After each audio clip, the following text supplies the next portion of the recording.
The rain hammered against the windshield like bullets from heaven. Marcus wiped his calloused hands on his oil-stained coveralls, the familiar ache in his chest returning as thunder rolled across the dark sky. 3 years. 3 long, empty years since Elena's voice had filled his small world with laughter. He locked the rusty door of Martinez Auto Repair, the faded sign barely visible in the dim streetlight. The shop that once held dreams of expansion now barely kept him afloat, drowning in medical bills that haunted him like ghosts of a life he couldn't save. Another day, another dollar short, he thought bitterly. Counting the meager $23 in his wallet, enough for beans and rice. Again the storm intensified as Marcus walked down the empty street, his worn boots splashing through puddles that reflected the neon signs of closed businesses. This neighborhood had seen better days. Much like himself, then he saw her, a figure in white running frantically through the rain. At first, Marcus thought his eyes were playing tricks on him. But no, there she was. A woman in a wedding dress soaked to the bone, stumbling in high heels that clicked desperately against the wet pavement. Dios mio, Marcus whispered, his heart racing. The woman collapsed against a lamppost, her elaborate dress now clinging to her trembling form. Mascara streaked down her cheeks like black tears, and her carefully styled hair hung in wet tangles around her shoulders. Marcus didn't hesitate. Despite having nothing, despite his own pain, despite the voice in his head warning him to mind his own business, he ran toward her. "Miss, are you okay?" His voice cut through the storm as he approached carefully. Not wanting to frighten her further, the woman looked up, and Marcus felt his breath catch even in her disheveled state, even with fear etched across her features. She was the most beautiful woman he had ever seen. But it wasn't her beauty that stopped him. It was the raw desperation in her emerald eyes, a pain so deep it matched his own. "Please," she whispered, her voice barely audible above the rain. I need help." Without another word, Marcus removed his thin jacket, his only protection against the storm, and wrapped it around her shoulders. "Come on," he said gently. "Let's get you somewhere dry." Marcus's apartment sat above Mrs. Rodriguez's bakery, reached by a narrow staircase that creaked with every step. The smell of tomorrow's bread dough filled the air, a comforting reminder that somewhere in this harsh world, beautiful things were still being created. "It's not much," Marcus said apologetically as he unlocked the door, "but it's warm and dry." The woman, she still hadn't told him her name, stepped into the small space that Marcus called home. One room served as kitchen, living room and dining room. A single bedroom barely fit his double bed, and the bathroom was so small you could touch both walls while sitting on the toilet. But it was clean. Every surface gleamed despite the worn furniture and second-hand appliances. Photos of Elena smiled from every corner, their wedding day, their honeymoon at the beach, the last picture taken at the hospital before. "Your wife?" the woman asked softly, noticing his gaze lingering on the photographs. "Was," Marcus replied, the word cutting through him like it did every time. "Elena, she died 3 years ago. Complications during childbirth, we lost them both." The woman's hand flew to her mouth. "I'm so sorry, I shouldn't have—" "No, it's okay." Marcus moved toward the small closet. "Let me find you something dry to wear. Elena was about your size." He pulled out a simple blue dress, one of Elena's favorites. She had worn it to their anniversary dinner at the little Italian place downtown. They couldn't afford much, but they had been so happy. "I can't wear your wife's clothes," the woman protested. "She would want you to." Marcus's voice was firm but gentle. "Elena always said that clothes were meant to help people, not hang in closets gathering dust besides." He managed a small smile. "You'll catch pneumonia in that wet dress." While she changed in the bedroom, Marcus heated water for tea and opened a can of soup. His dinner, now theirs. He only had one bowl, so he'd eat from the pot, it didn't matter. When she emerged, transformed from a dripping bride into a simple woman in a blue dress, Marcus felt his heart skip. She looked normal, beautiful, yes, but approachable, human. "What's your name?" he asked, handing her the steaming bowl of soup. She hesitated, and Marcus noticed the pause. "Victoria," she said finally. "Victoria Smith." Even Marcus, with his limited education, could tell it was a lie, but he didn't press. Everyone deserved their secrets, especially someone running in a wedding dress through a storm. "Well, Victoria Smith," he said, settling into the worn armchair while she took the couch. "You're welcome to stay as long as you need. Tomorrow we can figure out how to get you home." Victoria stared at the simple meal as if she'd never seen soup before. She took a tentative sip, then another, then devoured it like she hadn't eaten in days. "This is delicious," she said, and Marcus could hear the surprise in her voice. "Campbell's chicken noodle," he replied with a chuckle. "Nothing fancy. Sometimes the simple things are the most precious," Victoria said quietly, and something in her tone made Marcus look at her more closely. Who was this woman, and what was she running from? Victoria woke to the smell of coffee, and something that made her stomach growl with hunger. For a moment she forgot where she was.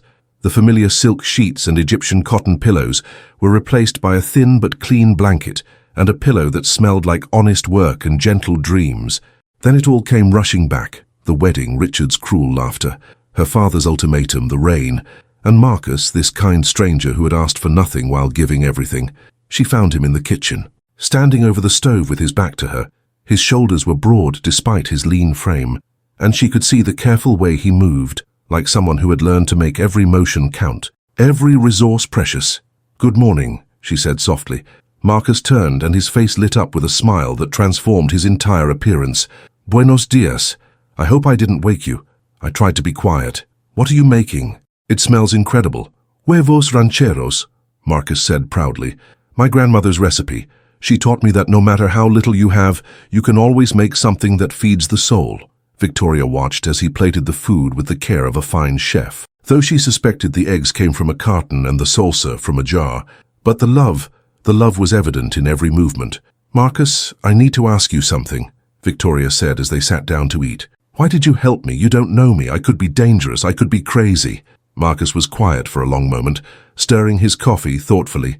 3 years ago, when Elena was dying, she made me promise something," she said. "Marcus, promise me you won't let grief make you cold. Promise me you'll still see people who need help, and you'll still have the courage to care." His voice grew thick with emotion. "I almost broke that promise. After she died, I wanted to shut out the world. But last night when I saw you in that dress, scared and alone, I heard Elena's voice, and I knew what she would want me to do." Victoria felt tears welling in her eyes. In her world of corporate boards and charity galas, she had never encountered such pure, selfless kindness. "She sounds like she was an amazing woman." "She was," Marcus smiled sadly. "She was a teacher. You know, elementary school. She used to say that every child deserves someone who believes in them, no matter where they come from or how little they have. She lived that every day. And what about you?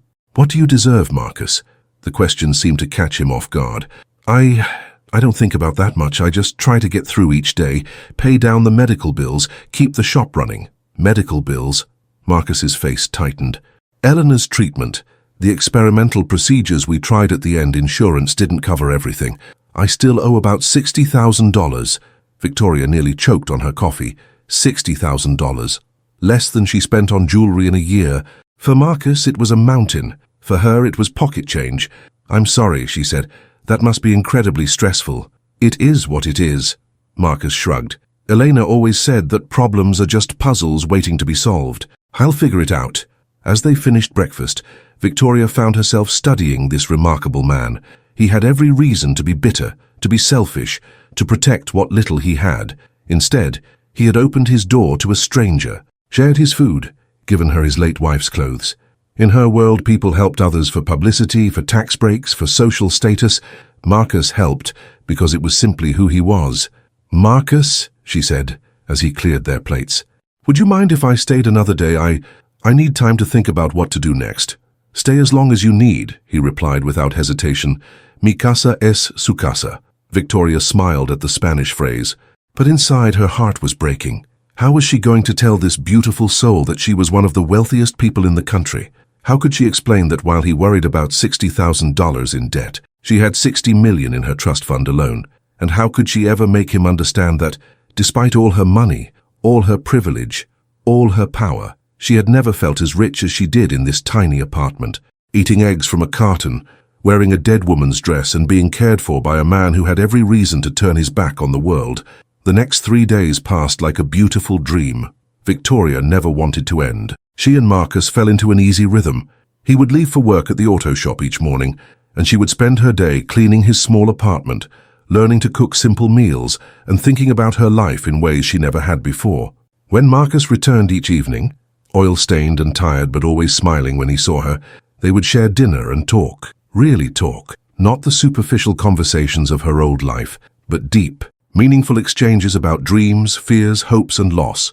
"Tell me about your work," Victoria said on the third evening, as they shared a simple meal of rice and beans that she had learned to prepare. Marcus's eyes lit up. "I love working with my hands, fixing things that are broken. There's something satisfying about taking an engine that won't run and bringing it back to life. Each car has its own personality, its own problems to solve." "Do you make good money?" The question slipped out before Victoria could stop herself. Marcus laughed, but not unkindly. "Victoria, I make enough to survive. Some months are better than others. I'm not going to get rich fixing cars for people in this neighborhood, but—" He paused, looking thoughtful. "Elena used to say that being rich isn't about how much money you have. It's about how much love you give and receive. By that measure, I was the richest man alive when she was here." Victoria felt her heart clench. "And now, I'm learning to be rich in different ways, helping Mrs. Rodriguez fix her delivery truck for free because she bakes me bread. Teaching little Miguel next door how to change oil because his father works 3 jobs and doesn't have time. Small things, but they matter." "You're remarkable," Victoria whispered. "I'm just trying to live the way Elena would want me to," Marcus replied. "What about you? What do you do for work?" This was the question Victoria had been dreading. She had constructed an elaborate lie about being a secretary, but looking into Marcus's honest eyes, she couldn't bring herself to deceive him further. "I work for my father," she said carefully. "Family business." "What kind of business?" "Real estate," she said, which wasn't entirely untrue. Ashford Industries did own significant real estate holdings, among many other ventures. "That's good work," Marcus nodded. "Helping people find homes. Everyone deserves a place where they feel safe and loved." Victoria's heart ached. If only he knew that her family's real estate included luxury developments that displaced poor families, commercial properties that housed predatory lending businesses, and offshore holdings that helped the wealthy avoid taxes. "Marcus," she said suddenly, "what would you do if you had unlimited money? If you could do anything, be anything." Marcus considered this seriously. "I'd expand the shop, hire some of the guys from the neighborhood who can't find work, maybe start a program to teach kids about mechanics, give them a skill they can use to build a life. And," he paused, looking embarrassed, "and what? There's this community center downtown that's falling apart. The kids there don't have anywhere safe to play after school. If I had the money, I'd fix it up. Put in new equipment. Maybe a small library. Elena always said that children are our future. We have to invest in them." Victoria felt tears streaming down her face. With her resources, she could make all of Marcus's dreams come true with a single phone call. She could eliminate his debt, expand his business, renovate a dozen community centers. "Why are you crying?" Marcus asked gently, moving to sit beside her on the couch. "Because you're the best person I've ever met," Victoria said honestly. "And the world isn't fair. Good people like you struggle while others have everything handed to them." Marcus took her hand in his work-roughened palm. "Victoria, fairness isn't about what we have. It's about what we do with what we're given. I may not have much money, but I have enough food to share with you. I have a roof to offer shelter. I have 2 hands that can work and a heart that can still love. That makes me pretty lucky." Looking into his deep brown eyes, Victoria realized she was falling in love, not with his looks, though he was handsome in a rugged, authentic way, not with his potential, though she could see his goodness would take him far. She was falling in love with his soul, pure, generous, and unbroken despite all his losses. But how could she tell him the truth about who she was? How could she explain that she had been living a lie, that everything about their meeting was based on deception, and most terrifying of all, how could she be sure that when he learned she was Victoria Ashford, heiress to billions, he would still see her as just Victoria, the woman who had learned to make rice and beans in his tiny kitchen and fallen asleep on his second-hand couch? On the 4th morning, Victoria woke to find Marcus already gone and a note on the kitchen table. "Had to leave early for a big job, be back tonight, help yourself to anything. Emmy," for the first time since arriving. Victoria was alone with her thoughts and her guilt. She looked around the small apartment that had become more of a home to her than her family's mansion had ever been, and she knew she couldn't continue living this lie. She needed to call someone, but she had deliberately left her phone behind during her escape from the wedding. Using Marcus's old landline, she dialed the one number she had memorized. Her personal assistant. "Caroline, it's Victoria." "Victoria, thank God your father is furious. He's had private investigators looking everywhere. The wedding—" "I'm not coming back to that life," Victoria interrupted. "At least not yet. I need you to do something for me, and I need you to keep it completely confidential." "Of course, Miss Ashford. I need you to research a man named Marcus Martinez. He owns Martinez Auto Repair on Elm Street. I want to know everything about his financial situation, his late wife, his debts, everything, but Caroline. No one can know about this. Not my father, not the board, no one. I'll have the information by this afternoon. But Victoria, where are you? Are you safe? Victoria looked around the tiny apartment, at Elena's photographs smiling down at her, at the simple furniture that held more love than all her family's antiques combined. I'm safer than I've ever been, she said honestly. That afternoon, Caroline called back with information that broke Victoria's heart and confirmed her worst fears. Marcus owed $63,147 in medical bills. The hospital was preparing to sue him for the debt. His shop was barely breaking even, and he had been skipping meals to make minimum payments. But the information about Elena destroyed her. Elena Martinez had been exactly what Marcus described, a beloved elementary school teacher who had volunteered at homeless shelters, tutored struggling students for free, and had fought cancer with grace and determination. While pregnant with their first child, she had died trying to save their baby, and Marcus had spent their entire savings on experimental treatments that didn't work. There's more, Caroline said carefully. Miss Ashford, your father's company, Ashford Industries, owns the debt collection agency that's pursuing Mr. Martinez. They're the ones preparing to sue him. Victoria felt the blood drain from her face. Her own family's company was preparing to destroy the man she loved. The irony was too cruel to comprehend. Stop it, she whispered. I'm sorry. Stop the lawsuit. Buy the debt. Make it disappear. I don't care how you do it, but fix it today. That's going to raise questions. Your father will want to know why you're interested in some random mechanic. Then don't tell him. Use my personal funds. Set up a shell company if you have to. Just make it happen. When Marcus returned that evening, Victoria was cooking dinner with tears streaming down her face. She had spent the day researching his life, his wife, his struggles, and she felt like the most despicable person on earth. Victoria, what's wrong? Marcus rushed to her side, immediately concerned. I need to tell you something, she said, turning off the stove. But first, I need you to know that everything I've felt these past few days has been real. My feelings for you, my gratitude for your kindness, my love, that's all real. Marcus's eyes widened at the word love, but he remained silent, waiting. My name isn't Victoria Smith, she began, her voice shaking. It's Victoria Ashford, as in Ashford Industries, as in... She took a deep breath. I'm one of the wealthiest people in the country. Marcus stared at her, processing this information. You're rich, very rich, billionaire rich, private jet, multiple homes, trust fund rich. The words tumbled out in a rush. I was running from my wedding to a man I don't love, a marriage my father arranged for business reasons. I ended up here by accident, but staying was my choice. Marcus sat down heavily at the small kitchen table. Why didn't you tell me? Because of this, Victoria said, gesturing to his shocked expression. Because I knew everything would change. Because for the first time in my life, someone saw me for who I really am, not what I have. Because I fell in love with a man who shared his last can of soup with a stranger. And I was terrified you'd think I was slumming it or playing some sick game. Are you? Marcus asked quietly. No. Victoria dropped to her knees beside his chair. Marcus, these have been the best 4 days of my life. Not because I was hiding from my problems, but because I found something I never knew existed.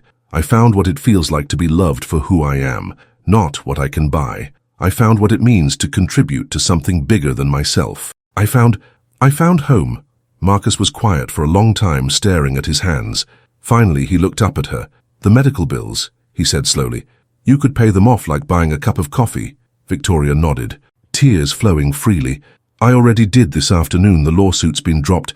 The debt's been cleared. You're free, Marcus. You had no right, Marcus said, his voice hard in a way she'd never heard before. I couldn't let you suffer when I had the power to help. You had no right.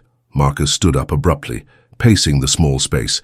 That debt was my responsibility, my burden to carry, Elena's legacy to honor by paying every penny, no matter how long it took. It was destroying you. It was mine to be destroyed by. Marcus turned to face her, and Victoria saw something she'd never seen in his eyes before. Anger. Do you understand what you've done? You've taken away my ability to solve my own problems. You've made me a charity case. That's not what I intended. But that's what you did. In one afternoon, you solved 3 years of my struggles, without even asking me. How is that different from your father arranging your marriage? You both think money can fix everything, control everything. Victoria felt as if she'd been slapped. That's not fair. isn't it? Marcus's voice was quiet now, but filled with pain. You lied to me for 4 days. You let me share my deepest struggles with you, knowing you could fix them with pocket change. You let me worry about money while you were sitting on billions. And then you went behind my back and took away my right to handle my own life. I love you, Victoria whispered. Do you? Marcus asked sadly. Or do you love the idea of me, the noble poor man who made you feel good about yourself? Because the woman I fell in love with was someone who understood struggle, who appreciated simple things, who knew what it meant to have nothing. But that was never you, was it? Victoria opened her mouth to argue, but the words died in her throat, because part of what Marcus was saying was true. She had been living a fantasy, playing at being poor, while knowing she had billions to fall back on. I need you to leave, Marcus said quietly. Marcus, please, I need time to think, to figure out who you really are and what's real between us, because right now I don't know. With her heart breaking, Victoria gathered Elena's dress, the only thing she wanted to take, and walked toward the door. For what it's worth, she said, turning back one last time. You changed me these 4 days. They showed me who I want to be, and that person is nothing like who I was before I met you. Marcus didn't respond, and Victoria left the apartment that had been her sanctuary, stepping back into a world that suddenly felt cold and empty, without the warmth of his love. 2 weeks passed like a lifetime. Victoria returned to her family's estate, but she couldn't return to her old life. The mansion felt like a museum, her designer clothes like costumes, her trust fund like chains, binding her to a world she no longer wanted to inhabit. She had avoided her father since her return, but eventually, Harrison Ashford cornered her in his study, a room that smelled of expensive cigars and the kind of power that crushed people like Marcus without a second thought. Victoria, this rebellion has gone on long enough, her father declared, his voice carrying the authority of a man who had never been told no. Richard is willing to overlook your episode. The wedding can be rescheduled for next month. I'm not marrying Richard, Victoria said firmly. You don't have a choice.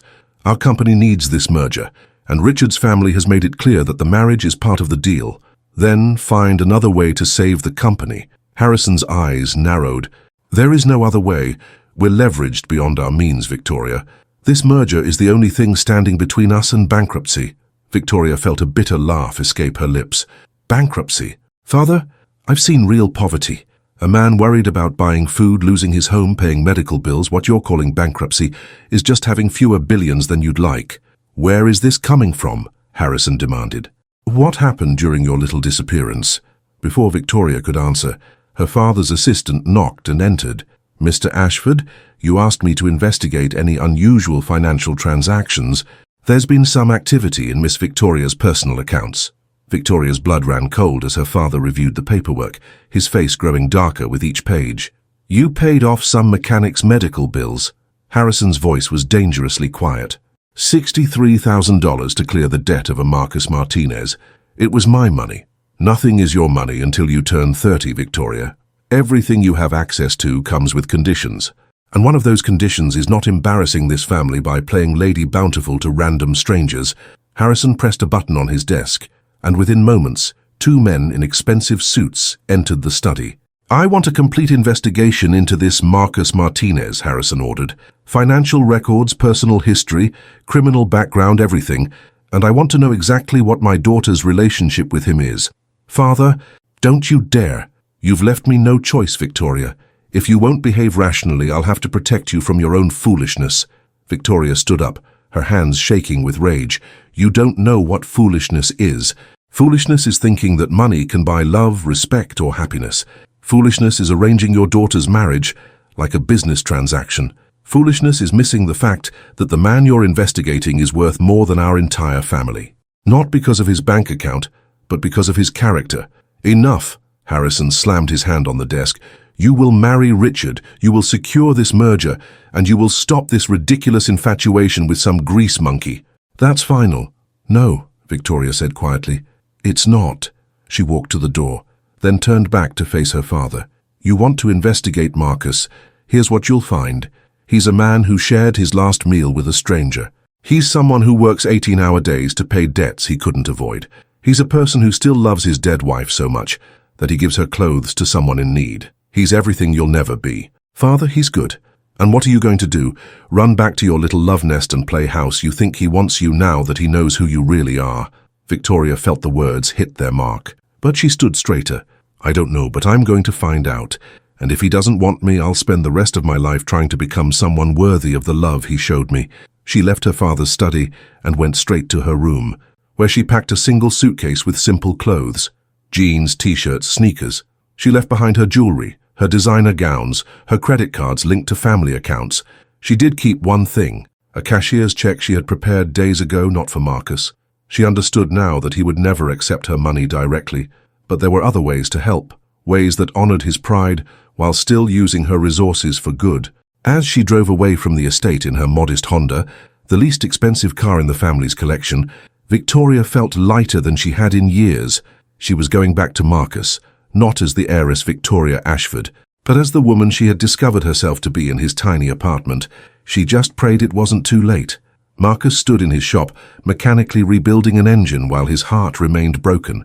2 weeks had passed since Victoria left, but the pain felt as fresh as the moment she walked out his door. He had spent countless hours replaying their conversation, wondering if he had been too harsh, too proud, too stupid to see past the money to the woman underneath. But every time he started to soften, he remembered the lies, the deception, the way she had solved his problems without even asking. "Mijo, you look terrible," Mrs. Rodriguez said, appearing in the doorway with a plate of fresh empanadas. "When was the last time you ate?" "I'm fine, Mrs. Rodriguez." "No, you're not. You're in love with that girl. And you're too stubborn to do anything about it." Marcus looked up sharply. "How did you—" "Marcus, I may be old, but I'm not blind. That girl looked at you like you hung the moon, and you smiled for the first time since Elena died. Real smiles, not the sad ones you give to make the rest of us feel better." Marcus set down his wrench and wiped his hands on a rag. "It's complicated. Love always is, mijo, but complicated doesn't mean impossible." Before Marcus could respond, a black sedan pulled up outside the shop. Marcus tensed, recognizing the type of car that usually brought bad news. Lawyers, debt collectors, government officials, 2 men in expensive suits got out and approached the shop. "Marcus Martinez," the taller one asked. "That's me. We're here on behalf of Harrison Ashford. We understand you've had some interaction with his daughter." Marcus felt his jaw clench. "What kind of interaction are you talking about? We know she stayed with you for several days. We know she paid your debts. We're here to make sure you understand that any further contact with Miss Ashford would be inadvisable. Are you threatening me?" The second man stepped forward. "We're offering you an opportunity. $50,000 to disappear from Victoria's life, sign a non-disclosure agreement, take the money, and never contact her again." Marcus stared at the men, then threw back his head and laughed. "You people really don't get it, do you? Excuse me. You think everything has a price? You think everyone can be bought? Well, here's a news flash. Some things matter more than money. Everyone has a price. Mr. Martinez." "Not me." Marcus picked up his wrench and turned back to the engine. "Now get out of my shop." The men exchanged glances. "This is a one-time offer." I said get out. After they left, Marcus tried to return to work, but his hands were shaking with anger. Not at the men, they were just doing their job, but at the system that created people like Harrison Ashford, who thought they could control other people's lives with money and threats. An hour later, another car pulled up. This time it was a modest Honda, and Marcus's heart stopped when he saw Victoria get out. She looked different, gone with the designer clothes and perfect makeup. She wore simple jeans and a t-shirt, her hair pulled back in a ponytail, and she looked more beautiful than ever. "Hello, Marcus," she said softly.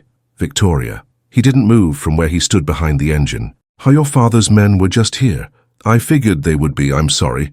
They offered me $50,000 to stay away from you." Victoria's face went pale. "What did you tell them?" "I told them some things can't be bought." They stood in silence for a moment, the weight of everything unsaid hanging between them. "I came to apologize," Victoria said finally. "Not for helping with your debts. I can't apologize for that because I'd do it again in a heartbeat. But for how I did it, for not respecting your right to make your own choices, for lying to you about who I was." Marcus set down his tools and really looked at her. "Why did you lie?" "Because I was scared. Because every relationship I'd ever had was tainted by money, people who wanted to use me, control me or buy me.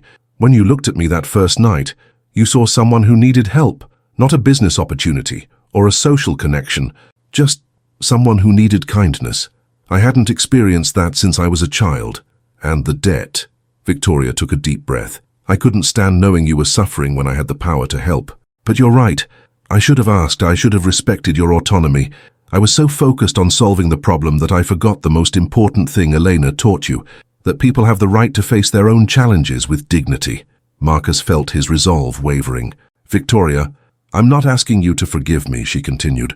I'm not asking you to take me back. I'm asking you to let me prove that I learned something from our time together, that I can be the woman you fell in love with, not the heiress who deceived you. What are you saying? Victoria reached into her purse and pulled out a cashier's check, which she handed to him. This is a donation to the community center you told me about. Not from Victoria Ashford, from an anonymous donor. The check is made out to you because I want you to be the one who decides how to use it. If you want to renovate the building, expand your shop, help other families with medical bills, whatever you think will do the most good. Marcus looked at the check and nearly dropped it. It was for $5 million. Victoria, I can't. It's not for you, she said firmly. It's for the community, for the kids who need a safe place to play, for the families who can't afford car repairs, for all the people Elena would have wanted to help. I'm not trying to buy your forgiveness. I'm trying to honor the memory of a woman who taught her husband that love means service. Marcus stared at the check. Then at Victoria, your father will cut you off for this. He already has. The moment I refused to marry Richard, he froze my accounts. This is the last of my accessible money. Then what will you do? Victoria smiled, and it was the same genuine smile he had fallen in love with in his tiny apartment. I'm going to get a job, a real job. I've already applied to be a teacher's aide at Lincoln Elementary, Elena's old school. The principal remembered her fondly and said they could use help in the after-school program. Marcus felt his breath catch. You want to work at Elena's school? I want to continue what she started. I want to help kids who need someone to believe in them. And I want to learn how to live a life that matters, not just a life that's comfortable. The pay is terrible, Marcus said softly. I know. Mrs. Rodriguez said, I could rent the small apartment above her bakery for $300 a month. It's not much, but it's enough. And Marcus, she stepped closer, I know I hurt you. I know trust has to be rebuilt. But if you'll let me, I want to try. Not as the woman who can solve all your problems with money, but as someone who wants to build a life alongside you. Someone who wants to earn your love every single day. Marcus looked down at the check in his hands. Then back at Victoria's face. He could see the sincerity there, the determination, the love that had never wavered despite his anger. Elena used to say that everyone deserves a second chance, he said quietly. But she also said that second chances have to be earned. I know, and I'm prepared to spend as long as it takes, proving that I'm not the privileged princess who ran away from her wedding. I'm the woman who learned to make rice and beans in your kitchen. I'm the woman who fell asleep on your couch and woke up feeling more at home than I ever had in a mansion. Marcus was quiet for a long moment, studying her face. Then, slowly, he smiled. Well, if you're going to be working at Elena's school and living above Mrs. Rodriguez's bakery, you're going to need someone to teach you how to live on a teacher's aide salary. Are you offering? I'm offering to let you try, to let us try. But Victoria, his voice became serious. No more lies, no more surprises. If we do this, we do it as equals. Two people building something together, not a rich woman playing at being poor. Victoria nodded, tears streaming down her face. Equals, I promise. Marcus looked at the check one more time, then carefully folded it and put it in his pocket. I think Elena would have liked you, he said. The real you. I hope so, because I want to be worthy of the love you shared with her, and the love you're willing to share with me. Marcus stepped forward and gently cupped Victoria's face in his work-roughened hands. Then let's start over. Hi, I'm Marcus Martinez. I'm a mechanic. I live paycheck to paycheck, and I believe that love is the only thing that makes life worth living. Victoria smiled through her tears. Hi, I'm Victoria. I'm starting over. I'm learning what really matters, and I'm completely, hopelessly in love with a man who taught me that the richest life isn't measured in dollars. It's measured in moments like this. Marcus leaned down and kissed her, and it felt like coming home. Not to a place, but to a person, not to wealth or poverty, but to love in its purest form. 6 months later, Marcus stood in the renovated community center, watching Victoria help a group of children with their homework. The $5 million had transformed not just the building, but the entire neighborhood. There was a new computer lab, a library, a safe playground, and a small clinic that provided free healthcare to families who couldn't afford it. But the most beautiful transformation was Victoria herself. Gone was the uncertain woman who had run through the rain in a wedding dress. In her place was someone confident, purposeful, and genuinely happy. She had earned the children's love through patience and kindness, Mrs. Rodriguez's respect through hard work and humility, and Marcus's heart through the simple act of becoming the person she was always meant to be. "Mr. Marcus," little Angela called out, "Miss Victoria says you're going to marry her, is that true?" Marcus looked at Victoria, who blushed and tried to shush the child. They had been talking about marriage, but carefully, thoughtfully, building their relationship on a foundation of trust and equality. "Well," Marcus said, kneeling down to Angela's level, "if Miss Victoria will have me, I'd very much like to marry her. Will you have a big fancy wedding like in the movies?" another child asked. Victoria and Marcus looked at each other and laughed. "No," Victoria said. "We'll have a small wedding with the people we love. Mrs. Rodriguez will make the cake. We'll have it right here in the community center. And everyone will be invited." "That sounds perfect," Angela declared. "Can I help plan it?" "We wouldn't have it any other way," Marcus said, and he meant it. Later that evening, as they walked hand in hand through the neighborhood that had become their world, Victoria stopped and looked up at the stars. "Do you ever wonder what would have happened if I hadn't run away that night?" she asked. Marcus considered this. "You would have married a man you didn't love. I would have lost my shop to debt collectors, and we never would have found each other. And the community center would still be falling apart. And those kids would still have nowhere safe to go after school." Victoria leaned against Marcus's shoulder. "Elena was right, wasn't she? Everything happens for a reason." "Elena was usually right about everything," Marcus agreed, "but I think she would have been especially right about this.